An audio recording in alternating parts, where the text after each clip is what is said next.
조국의 묵비권 행사. 조국이 14일 드디어 검찰에 출두해 8시간 조사를 받았다. 법무부 장관에 임명됐다가 임명 전에 비리로 자기 피하 검찰에 소환되어 8시간 동안 조사를 받은 것이다. 게다가 피의자 인권보호라는 명분으로 조국 법무부 장관 자신이 만들어 놓은 비공개 소환 원칙에 따라 제1호 혜택을 받으면서 서울중앙지검 지하 주차장을 통해 비공개로 소환된 것이다. 그런데도 조국은 아침 9시 30분부터 오후 5시 30분까지 8시간 조사를 받으면서 진술거부권, 묵비권을 행사하여 검사의 질문에 아무런 답변도 하지 않았다는 것이다. 조국은 조사를 마치고 나와 변호인단을 통해 문자로 전직 법무부 장관으로서 참담한 심정이라며 진술거부권을 행사한 배경을 설명했다. 조국은 아내의 공소장과 언론 등에서 저와 관련되어 거론되고 있는 혐의 전체가 사실과 다른 것으로서 분명히 부인하는 입장임을 여러 차례 밝혀왔다며 이런 상황에서 일일이 답변하고 해명하는 것이 구차하고 불필요하다고 판단했다고 밝혔다. 이어 법정에서 진실을 밝히고자 한다고 했다. 대통령 등의 비호를 받고 있는 법무부 장관 출신 형법학자 교수 조국이가 검찰 조사를 받으면서 묵비권을 행사하면서 나와 혐의 전체가 사실이 아니라서 법정에서 가리겠다고 하다니 기가 막힐 일이 또 벌어져 이에 대해 살펴보고자 한다. 1. 묵비권에 대하여.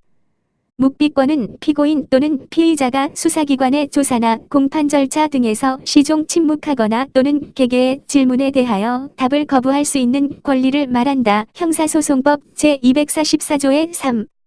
당사자주의 현행법 하에서 피고인, 피의자와 같다은 조사의 대상이 아니고 소송의 주체로서 검사와 대등하게 취급된다.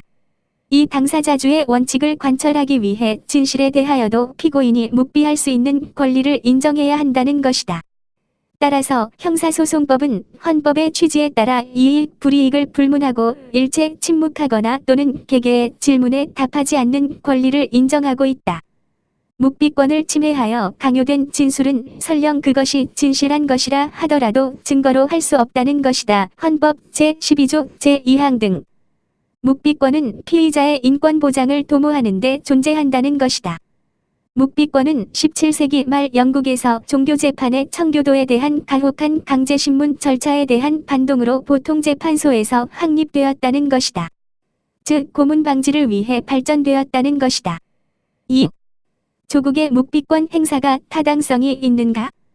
묵비권에 대해 위에서 살펴본 바와 같이 고문을 방지하기 위해 발전된 것이라고 보면 조국은 검사에 의한 가혹한 강제신문이 있었느냐 하는 것이 문제이다. 검찰은 조국의 소환을 앞두고 방대한 분량의 질문지를 준비했다는 것이다. 검찰은 기소된 부인 정경심과 상당수 혐의를 공유한다고 보고 있는 것이다.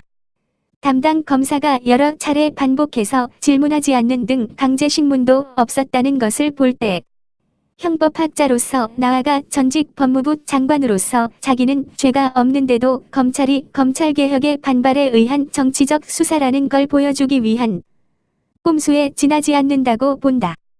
또한 같은 날에 국회에서 김오수 법무부 차관, 이인영 더불당 원내대표 등이 모여 검찰개혁을 협의했다는 것 등을 보면 자기를 보호하고 있는 문재인 대통령 등 여권에 보내는 불만의 메시지로 밖에 볼 수 없다. 만약 자기 조카, 자기 동생, 자기 처가 구속된 상태로 기소된 상황에서 마지막 가장으로서 진실임을 시인하고 모든 것은 자기 책임하에 이루어진 일이었다고 밝혔다면 얼마나 좋았을까 하는 생각마저 든다. 2019년 11월 15일 이호근 방송